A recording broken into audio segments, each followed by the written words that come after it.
Բարև ձեզ, Շանթ Գյումրիի եթերում լրատվության ժամ է, այսօր մարտի 25-ն է, երեքշաբթի։ Վարչապետ Նիկոլ Փաշինյանն ընդունել է պաշտոնական այցով Հայաստանում գտնվող Իրանի արտաքին գործերի նախարար Սեյեդ Աբբաս Արաղչիի գլխավորած պատվիրակությանը։ Հանդիպմանը Նիկոլ Փաշինյանը շեշտել է, որ Հայաստանի և Իրանի միջև հարաբերությունները հիմնված են բնական շահերի վրա, ինչը կարևոր հիմք և երաշխիք է հարաբերությունների հետագա զարգացման ու ընդլայնման համար։ Սեյեդ Աբբաս Արաղչին շեշտել է Իրանի շարունակական աջակցությունը Հայաստանի տարածքային ամբողջականությանն ու ընդգծել տարածաշրջանում գոյություն ունեցող սահմանների անխախտելիության կարևորությունը։ Զրուցակիցներն անդրադարձել են Հայաստանի և Իրանի միջև տնտեսության, այդ թվում ենթակառուցվածքների և էներգետիկայի ոլորտներում նոր նախագծերի իրականացմանը։ Մտքեր են փոխանակվել Հայաստանի և Ադրբեջանի միջև խաղաղության համաձայնագրի ստորագրման, ինչպես նաև երկուստեք հետաքրքրություն ներկայացնող այլ հարցերի շուրջ։ Վարչապետ Փաշինյանն ընդգծել է, որ Հայաստանի կառավարությունը հավատարիմ է խաղաղության օրակարգի հետևողական իրագործմանը։ Միաժամանակ Իրանի արտաքին գործերի նախարարը հայտնել է իր երկրի աջակցությունը Հայաստանի և Ադրբեջանի միջև խաղաղության համաձայնագրի ստորագրմանը, հավելելով, որ այն կնպաստի տարածաշրջանում կայունության ապահովմանը։ Մինչ այդ կայացել Հայաստանի արտաքին գործերի նախարար Արարատ Միրզոյանի և Սեյեդ Աբբաս Արաղչիի առանձնազրույցը, որին հաջորդել է ընդլայնված կազմով հանդիպումը։ Նրանք քննարկել են երկկողմ հարաբերությունները, անդրադարձել Հարավային Կովկասի վերջին իրադարձություններին։ Էյր-Ռիադում ավարտվել են Միացյալ Նահանգների և Ռուսաստանի ներկայացուցիչների ավելի քան 12 ժամ տևած բանակցությունները։ Դրանց ավարտից հետո պատվիրակությունները չեն շփվել լրատվամիջոցների հետ, սակայն հայտնի է, որ կողմերը պայմանավորվել են հանդես գալ համատեղ հայտարարությամբ։ Ավելի ուշ Ռուսաստանի Դաշնային խորհրդի միջազգային հարցերով կոմիտեի ղեկավար Գրիգորի Կարասինը 10-ին ասել է, որ տեղի է ունեցել բարդ, բայց օգտակար երկխոսություն և կողմերին հաջողվել է շատ խնդիրներ քննարկել։ Նա համոզմունք է հայտնել, որ ամերիկյան կողմը նույնպես շահագրգռված է երկխոսության շարունակմամբ։ Միջազգային անցուդարձի մյուս նորությունները տեսաշարում։ ԱՄՆ նախագահ Դոնալդ Թրամփի վարչակազմը պատահաբար ներառել է The Atlantic-ի խմբագրին չաթում, որտեղ ԱՄՆ բարձրաստիճան պաշտոնյաները քննարկում են Եմենում հութի ապստամբներին հարվածելու գաղտնի ծրագրերը։ The Atlantic-ի խմբագիր Ջեֆրի Գոլդբերգը ծավալուն հոդված է գրել միջադեպի մասին։ Ամերիկայի Միացյալ Նահանգների ազգային անվտանգության ղեկավարներն ինձ ներառել էին խմբային չաթում, որտեղ քննարկվում էին Եմենին ռազմական հարվածները։ Ես չէի կարծում, որ դա կարող է ճիշտ լինել, բայց հետո ռումբերը սկսեցին ընկնել։ Գոլդբերգի խոսքերով ինքը չաթին միանալու հրավեր է ստացել այս տարվա մարտի 11-ին։ Զրույցին մասնակցել է 18 մարդ, որոնց թվում են եղել ամերիկյան ղեկավարության առանցքային ներկայացուցիչներ, մասնավորապես Պաշտպանության նախարար Փիթ Հեքսեթը, պետքարտուղար Մարկո Ռուբիոն, փոխնախագահ Ջեյ Դի Վենսը, ԱՄՆ նախագահի ազգային անվտանգության հարցերով խորհրդական Մայք Ուոլցը։ Հոդվածում նշվում է, որ պաշտոնյաները մանրամասն քննարկել են հարվածների ժամկետներն ու թիրախները եւ այլ երկրների հնարավոր արձագանքը, ինչպես նաեւ հնարավոր ռիսկերն ու հետևանքները։ Ավելի ուշ ԱՄՆ ազգային անվտանգության խորհրդի խոսնակ Բրայան Հյուզը BBC-ին ասել է, որ կառավարությունը ներկայումս հետաքննում է, թե ինչպես է լրագրողի հեռախոսահամարն ավելացել կառավարության զրույցին։ ԱՄՆ նախագահ Դոնալդ Թրամփն էլ լրագրողներին ասել է, որ ոչինչ չգիտի միջադեպի մասին։ Տեղի ունեցածը հավանաբար անվտանգության համակարգում ամենալուրջ խախտումներից մեկն է Միացյալ Նահանգների նորագույն ռազմական պատմության մեջ։ Այն սկանդալ է առաջացրել երկրում։ Սենատի թե հանրապետական, թե դեմոկրատական անդամները կատարվածը աղետ են որակել։ Այս ընթացքում Եմենի Անսարալա շարժման հութիները հրթիռներով եւ անօդաչուներով հարձակվել են Կարմիր ծովում ամերիկյան մի քանի ռազմանավերի եւ Հարի Թրումեն ավիակրի վրա։ Հութիների ռազմական խոսնակ Յահյա Սարիան նշել է, որ հարվածն իրականացվել է ի պատասխան Եմենի դեմ ամերիկյան ագրեսիայի։ Նա ասել է, որ հութիները վերջին 24 ժամվա ընթացքում 2 անգամ հարձակվել են ԱՄՆ ռազմածովային նավատորմի վրա։ Շարժման խոսնակը նշել է, որ հարվածի հետևանքով ԱՄՆ զինվորականների կողմից ծրագրված հարձակումը Եմենի տարածքում խափանվել է։ Սարյան հայտարարել է նաև, որ հրթիռներով հարձակվել են Թել Ավիվի Բեն Գուրիոն օդանավակայանի վրա։ Այլ մանրամասներ չեն հաղորդվում։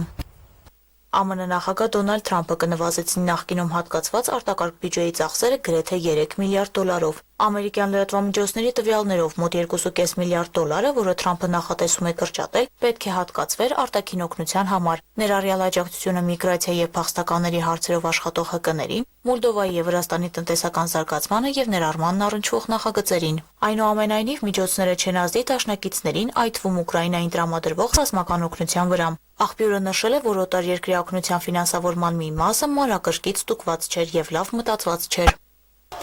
Թուրքիայի խոշոր քաղաքներում շարունակվում են բողոքի զանգվածային ակցիաները, չնայած իշխանությունների կողմից բոլոր տեսակի հավաքների, ցույցերի ու հանրահավաքների արգելքին։ Ակցիայի մասնակիցները պահանջում են ազատ արձակել կոռուպցիայի եւ ահաբեկիչների հետ համագործակցության մեղադրանքով ձերբակալված Ստամբուլի ընդդիմադիր քաղաքապետ Էքրեմ Իմամօղլուին։ Որոշ լրատվականների փոխանցմամբ մի շարք քաղաքացիներ պահանջում են նաեւ Ռեջեփ Թայիպ Էրդողանի հրաժարականը։ Բողոքի ակցիաների ընթացքում եղել են բախումներ իրավապահների հետ։ Վերջիներս ցույցերը ցրելու համար կիրառել են արցունքաբեր գազ, ջրցան մեքենաներ եւ մահակներ։ Երկրի ներքին գործերի նախարար Ալի Էրլիքայան հայտարարել է, որ բերման է ենթարկվել ավելի քան 1100 մարդ, վիրավորվել է 123 ոստիկան։ Թուրքիայի նախագահ Ռեջեփ Թայիպ Էրդողանը դատապարտել է ցույցերը, դրանք անվանելով բռնի շարժում։ Նա բողոքի ալիքի համար մեղադրել է ընդդիմադիր ժողովրդահանրապետական կուսակցությանը, որի անդամ է Իմամօղլուն։ Ալեքսանդր Լուկաշենկոն պաշտոնապես ստանձնել է Բելարուսի նախագահի պաշտոնը։ Սա նրա 7-րդ ժամկետն է որպես հանրապետության ղեկավար, երբ նա կալության արարողությունը տեղի է ունեցել Մինսկի անկախության պալատում։ Երկրի բարձրագույն պաշտոնյաների, ինչպես նաև բազմաթիվ հրավիրվածների ներկայությամբ Լուկաշենկոն աջ ձեռքը դնելով Բելարուսի սահմանադրության վրա, երդվել է հավատարմորեն ծառայել ժողովրդին, հարգել եւ պաշտպանել մարդու եւ քաղաքացու իրավունքներն ու ազատությունները, պահպանել եւ պաշտպանել սահմանադրությունը։ Բելարուսում նախագահական ընտրությունները տեղի են ունեցել հունվարի 26-ին։ Երկրի կենտրոնական ընտրական հանձնաժողովի տվյալներով Լուկաշենկոն, ով երկիրը ղեկավարում է 1994 թվականից, ստացել է ձայների 86,82%։ Անահիտ Հակոբյան, Հորիզոն։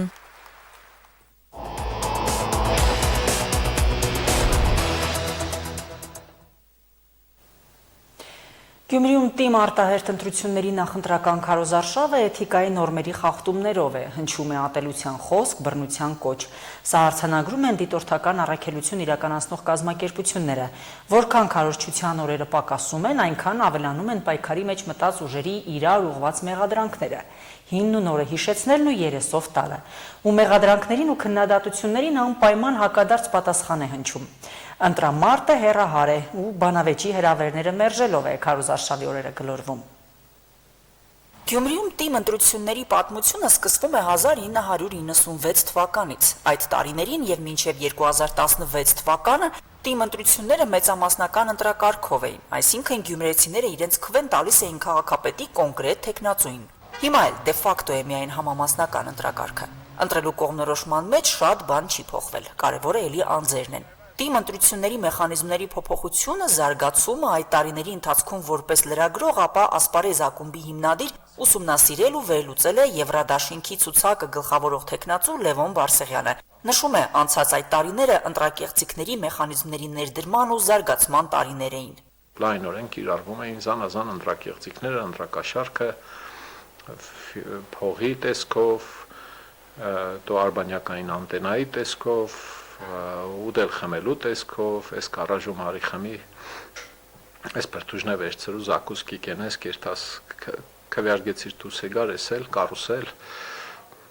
տեղամասերում խառը վիճակ, տադիկին կրգած 7 թոկով տանել այս տեղամասը, դո նույն տադիկին տանել մյուս տեղամասը, մինչև խեշկնգա հոգին պերաններ գալիս։ Լևոն Բարսեղյանը 2 անգամ ընտրվել է Գյումրիի ավականու անդամ, իր խմբակցությունը փոքրամասնություն լինելով ավականու կազմում ներկայացրել է նախագծերի մեծամասնությունը։ Հիմա էլ ոչ մեծ 25 հոգանոց ցուցակով են մասնակցում ընտրություններին։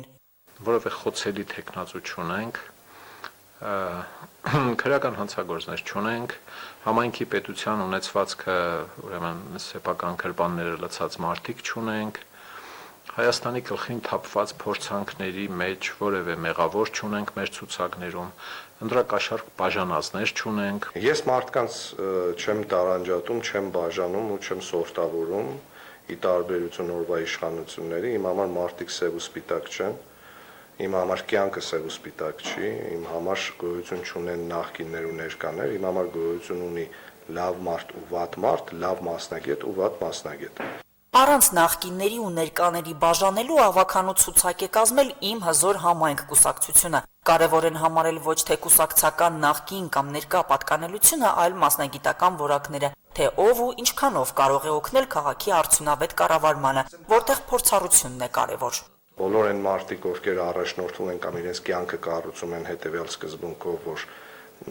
օրվա ղեկավարը կամ օրվա մասնագետը պետք է անպայման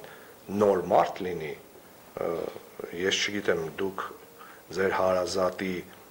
գլխուղերի վիրահատությունը կվստահեք 55 տարվա վիրահատությունների պրակտիկա ունեցող Հանրապետական կուսակցության ներկայացուցիչ վիրաբույժի, թե հենց 3 ավարտած ինստիտուտը քաղաքացիական պայմանագիր կուսակցության ինտերնի։ Ում կվստահեք։ Տեսեք, պետք է միշտ օրինակները տրանսֆորմացնել հենց դրա վրա։ Պետությունն էլ մեր հարազատի պես միավորել։ Անձնական տաշ չի կարելի մտնել, դա մեզ գյումրեցիների սազական չի։ Քննադատեք գաղափարը, քննադատեք խոսքը, քննադատեք իրենց աշխատանքը, գաղափարը, բայց ոչ անձը։ Մրցակից տեխնացուների անձնական տարածքի սահմանները չխախտելու սկզբունքով Գյումրին ազատ տնտեսական գոտու վերածելու երկարաժամկետ ծրագրով է ընտրություններին մասնակցում Մայր Հայաստան դաշինքը։ Տեխնացուների անձն ու ներկայացված ծրագիրը ձևավորում են ընտրազանգված։ Տեխնացուն է նշվում Գյումրիում պայքարի մեջ մտած քաղաքական ուժերի ընտրազանգվածի վերաբերյալ իրականությունը խեղաթյուրվում է համացանցում անցկացվող հարցումներով։ Հարցում են հրապարակի, որ 47% քաղաքացիական պայմանագիրն ունի, ուղիղ ասեմ, եթե այսօր յուրաքանչյուրդ գնաք ձեր թաղ, ձեր փողոց ու մտովի պատկերացնեք 2-ից 1-ը առնվազն կոնե պետքա ձենը տա, հա, կամ 2-ից չգիտեմ, զոր ամբողջ 8-ը, հա, այսպես ասենք, պետք է ձեն տա քաղաքացիական պայմանագրին, որպեսզի այդ հարցման պատկերը ձեր համար ապացուցելի լինի։ Ուրիշ հարցում էլ կա, որը նեյտրալ դաշտից է արված, քաղաքացիական պայմանագիրն ունի ընդամենը 17% վարչական ռեսուրսը ներառյալ։ Ոչ մի դեպքում վարչական ռեսուրսի օգտագործումը չի վերացել, զանազան ճնշումները ահագին քողարկված, նրբին, ժպիտով, խաթրով, գիտեք չէ, ում պիտի ընտրեք մեր սիրելի այսինչին, բան, պետական եւ համայնքային հաստատություններում այդ թավշե ճնշումը գնում է, էլի, հետազոտություն իրականացրած կազմակերպությունը մարդը, կուսակցությունը պատվիրած օրենքը պահանջում էր, որ պիտի հրապարակեր բազմաթիվ տվյալներ, ով է իրականացրել ընտրանքը ինչպիսին է, օրինակ, քանի տունը մեկ են մտել, գուցե զանգել են, մեթոդաբանությունը մանրամասնությամբ որն է, սխալանքը ինչպիսին է, հարցերը որոնք են, հարցաթերթիկը պիտի հրապարակվի, այդ դեպքում դա կհամարվի սոցիոլոգիա, գիտություն, գիտական հետազոտություն, թե չէ աղբերաբանական հետազոտություն ինչքան ասեք։ Գյումրին ամենայն հավանականությամբ ունենալու է կոալիցիոն իշխանություն, որովհետև ոչ մի ուժ 50+1% չի հավաքելու։ Ես կարծում եմ, որ ընդդիմության ներկայացուցիչները կունենան այդքան խոհեմություն, որ կոալիցիոն, եթե հարցը եկավ հասավ դրան, կոալիցիոն իշխանություն կձևավորեն եւ թույլ չեն տա, որ Գյումրին ունենա ՔՊ-ի կառավարման օղակ։ Իշխող քաղաքացիական պայմանագրի հետ հնարավոր կոալիցիա կազմելու հավակնորդ մրցակից ուժերը համարում են Եվրադաշինքին, այն հիմնավորմամբ, որ այս դաշինքի մաս կազմող Հանրապետություն կուսակցությունը մայրաքաղաքում իշխող ուժի հետ կոալիցիա է կազմել։ Եվրադաշինքի քաղաքապետի տեխնացու Լևոն Բարսեղյանը շեշտում է, հիմնավորումը տեղին չէ։ Քաղաքական ուժերի դիրքորոշումները կարող են փոփոխվել։ Եթե սա դժվար է ինչ-որ մեկին հասկանալ, մարդուն կամ քաղաքական ուժին ինքը պիտի բացի իր կենսագրությունը, փոքր ժամանակվա նկարները հանի տեսնի, ասի այ ես ինչ շորեր եմ հագել ես, ես ինչ սանրվածք եմ ունեցել ես, այ հողերը վրա գլխուս։ Այսինքն քաղաքական ուժերը կարող են տարբեր դեպքերում տարբեր դիրքորոշումներ ունենալ։ Մենք առաջինն ենք եղել, ով հայտարարել է առանց պաշտոնի հավաքնելու, պատրաստ ենք մեկ ձայն ավել վերցրած ընդդիմադիր ուժին աջակցել եւ սատարքանել, որպեսզի ինքը ստանձնի քաղաքի կառավարումը։ Մայր Հայաստան դաշինքը պատրաստ է կոալիցիայի առանց նախապայմանների, այսինքն առանց ավականու ձայները պաշտոններով փոխանակելու։ Սա այն դեպքում, եթե իրենց նկատմամբ էլ ընդդիմադիր մյուս ուժերը նույն վերաբերմունքն արտահայտեն։ Եթե դեմ չի մեր ծրագրերին, դեմ չի մեր գաղափարներին եւ ինքը նույնպես անում է այդ հայտարարությունը, որ տպավորություն չստացվի, որ մարտի 31-ին մենք պատրաստ ենք տալու, աջակցելու, չունենալով, չակնկալելով որևիցե պաշտոն, բայց հակառակ process-ի դեպքում, երբ որ մենք ենք ավելի ձայն տանելու, այն մյուսը սկսի մեր այդ բազար տանել։ Եթե մենք շեմը հաղթահարում ենք ու ունենալու ենք որոշիչ ձայներ կամ մեր ձայները պետք են լինելու կամ այլ մարդկանց ձայներ են պետք լինելու մեզ, մենք պատրաստ ենք հստակ դիրքորոշում ունեցող ընդդիմադիր ուժերի հետ նստել բանակցությունների սեղան։ Ով եւ ում հետ է կոալիցիա կազմելու հնարավորություն տեսնում։ Անվանական խոսել քաղաքական ուժերը չեն շտապում։ Դեռ պետք է ավականու կազմում մանդատներ ստանալ, իսկ դրա համար անցողիկ շեմը հաղթահարել ու անցողիկից էլ բարձր տոկոսներ են պետք։ Անցողիկ շեմը կուսակցությունների համար 4, իսկ դաշինքների դեպքում 6% է։ Լուսինե Հայրապետյան, Արտյոմ Խաչատրյան, Հորիզոն։ Գյումրիում անօթևանության խնդրի կարգավորման լուրջ հայտ է ներկայացնում Համահայկական կոնգրես բարեգործական հասարակական կազմակերպությունը։ Համահայկական կոնգրեսը նախաձեռնում է հերթական կարևոր նախագիծ Նոր Գյումրին, որը 3000 բնակարանի կառուցման եւ սոցիալական ձեռներեցության ապահովման հնարավորություններ է բացում։ Կազմակերպությունը սոցիալական բնակարանաշինության ոլորտում արդեն ունի հաջողված փորձ։ Ամենածավալուն մասնավոր սոցիալական բնակարանաշինության արդյունքը 2 տարի առաջ Գյումրիում մեկնարկած ամերիկյան թաղամասի կառուցումներ։ Ծրագիրն այս տարի կշարունակվի։ Ամերիկյան Էկոավանում նոր առանձնատներ կկառուցվեն։ 2 տարի առաջ Համահայկական կոնգրեսը անի թաղամասի վերջնամասում ձեռնարկեց սոցիալական բնակարանաշինության ամենահաջողված ծրագիրը։ Այն հնարավորություն տվեց 80-ից ավելի ընտանիքների շահեկան պայմաններով շուկայականից մատչելի գներով ու կարճ ժամկետում առանձնատներ ձեռք բերել։ Ամերիկյան դասական կոնստրուկցիայով կառուցված Էկոավանում ծրագրի առաջին փուլն ավարտվում է։ Նախագիծը կունենա շարունակություն։ Այս տարի եւս 88 էներգախնայող տներ են կառուցվելու Էկոավանում։ Արդեն իսկ արված է բավականին մեծ աշխատանք, այս 2 տարվա ընթացքում մենք Գյումրիում մոտավորապես $6 միլիոն ներդրում ենք իրականացրել, կառուցված է այս թաղամասը, որ դուք տեսնում եք, ամերիկյան թաղամասը Գյումրիի, այժմ ընդլայնվում է։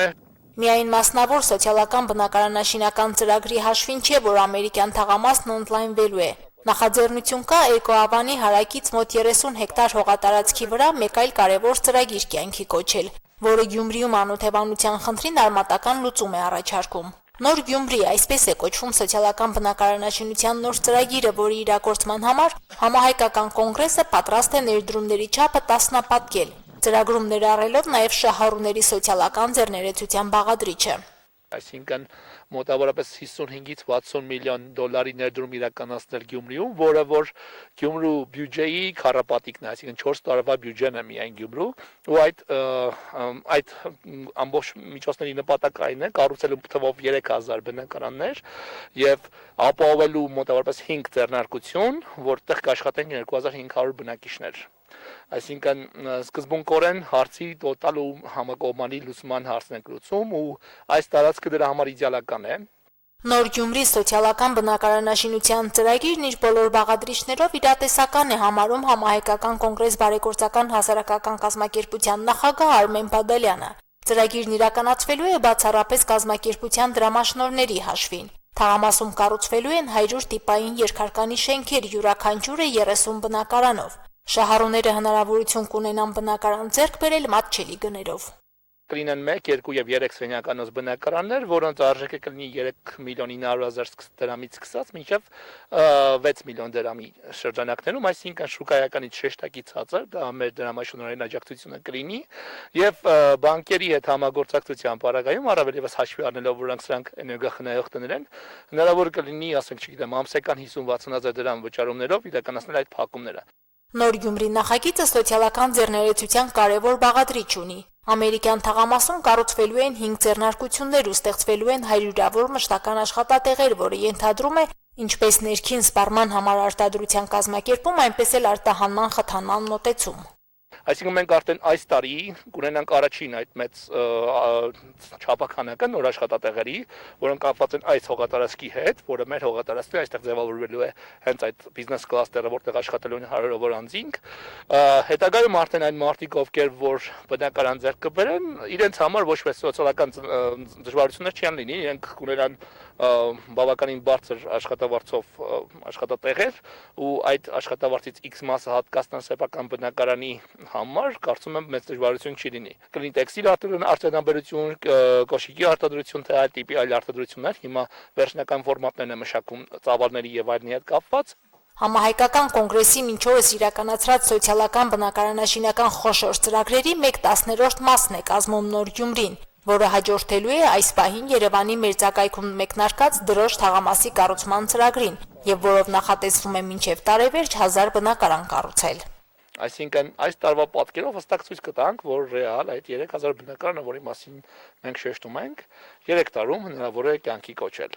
Այսինքն իրատեսականությունը շատ բարձր մակարդակի վրա է դրված եւ մենք վստահ ենք, որ առանց խնդիրների դա կյանքի կոչենք։ Այստեղ ամենակարևոր հարցը այն է, որ իրոք գործուն աջակցություն ստանանք պրոյեկտի իրականացման, փաստաթղթավորման, փուլերի եւ մնացածի հետ կապված, որովհետեւ մենք ավելի շատ ջանք ու եռանդ ենք ծախսում այդ գործընթացի վրա, երբ որ փաստաթղթեր ենք ստանում, շինթույլատվություններ ենք ստանում, հող ենք ամրագրում եւ այլն, քամբուն կառուցապատման։ Ու երբեմն ներդրողների համար դա ուղղակի անտանելի վիճակ է։